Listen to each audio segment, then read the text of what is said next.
Hello students, तो चलिए start करते हैं class number 3 in Indian polity through hand written notes. और ये लक्ष्मीकांत एंड ल्यूसेंट के ही कंपाइलेशन नोट्स हैं जो मैं शॉर्ट फॉर्म में ही बना रही हूँ। देखिए, आप इनको डिटेलिंग में खुद पढ़ सकते हैं। एक बार आपको रीडिंग तो देखिए देनी ज़रूरी है, और एक बार नहीं, 4 से 5 बार, 6 बार, 10 बार, जितनी बार चाहे आप उतनी बार दें।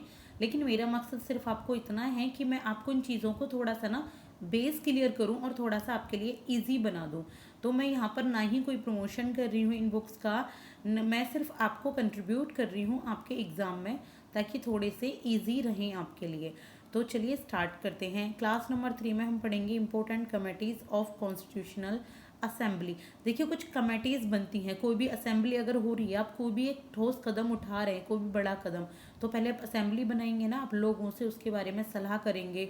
समझदार लोगों को आप जोड़ेंगे आपस में, उससे रिलेटेड जो आपको सलाह दे सके, जो आपकी सुन सके, डिबेट कर सके। तो ऐसे ही कुछ कमेटी बनी थी ताकि अलग अलग जितने भी, कॉन्स्टिट्यूशन एक बहुत बड़ा फैसला था, तो अलग अलग जो भी फैसले लेने थे उनके ऊपर कमेटी बनी थी। तो कौन कौन सी कमेटी बनी और उनके चेयरमैन कौन कौन थे, हम यहाँ पढ़ेंगे। और इस टाइप के क्वेश्चन स्टेटमेंट में पूछे जाते हैं यूपीएससी में, और स्टेट पीसीएस एग्जाम में डायरेक्टली ही आ जाते हैं।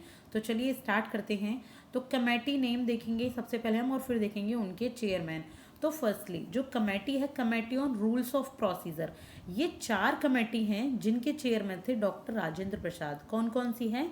Committee on rules of procedure, steering committee, finance and staff committee, और ad hoc committee on national flag.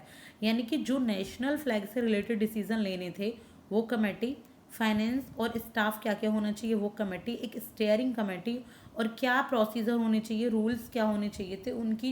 इन चारों कमेटी के चेयरमैन कौन थे? डॉक्टर राजेंद्र प्रसाद। तो मैंने ये एक साथ ही चारों कमेटी लिखती हैं जिससे आपको लर्न करने में ईजी हो जाए। इसके बाद देखेंगे यूनियन कॉन्स्टिट्यूशन कमेटी है, और यूनियन पावर्स कमेटी है, और एक स्टेट्स कमेटी है। ये 3 जो कमेटी हैं, यूनियन कॉन्स्टिट्यूशन, यूनियन पावर्स और स्टेट कमेटी, ये हैं पीटी जवाहरलाल नेहरू इसके चेयरमैन। इसके बाद है देखिए ड्राफ्टिंग कमेटी। तो जो ड्राफ्टिंग कमेटी के चेयरमैन है, ये आप लोग बिल्कुल जानते होंगे 100%, बट फिर भी ना सुना हो तो इसके चेयरमैन है BR अम्बेडकर। जो ड्राफ्ट तैयार किया गया था कॉन्स्टिट्यूशन का, किसके द्वारा किया गया था? BR अम्बेडकर जी के द्वारा। यही इसका सारा काम संभालते थे।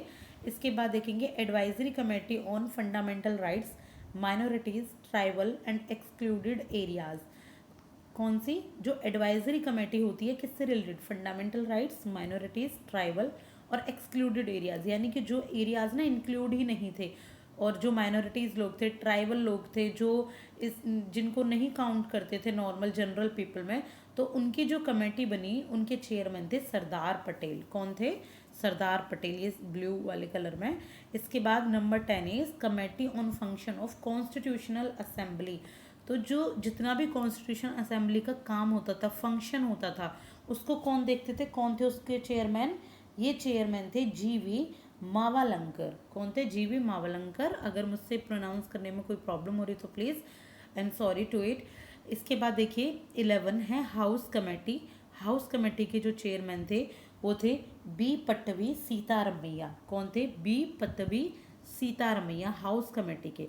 इसके बाद 12 order of business committee. Order of business committee के कौन थे? KM मुंशी। कौन थे इसके चेयरमैन? KM मुंशी। और number 13 minorities sub committee. Minorities sub committee के कौन थे चेयरमैन? HC मुखर्जी। कौन थे? HC मुखर्जी। ये थे वाइस प्रेसिडेंट भी थे ये कॉन्स्टिट्यूशन असेंबली के, ये हम पहले पढ़ चुके हैं। इसके बाद 14 में फंडामेंटल राइट्स सब कमेटी। जो फंडामेंटल राइट्स सब कमेटी हैं, तो उसके चेयरमैन थे JB कृपलानी। कौन थे? JB कृपलानी।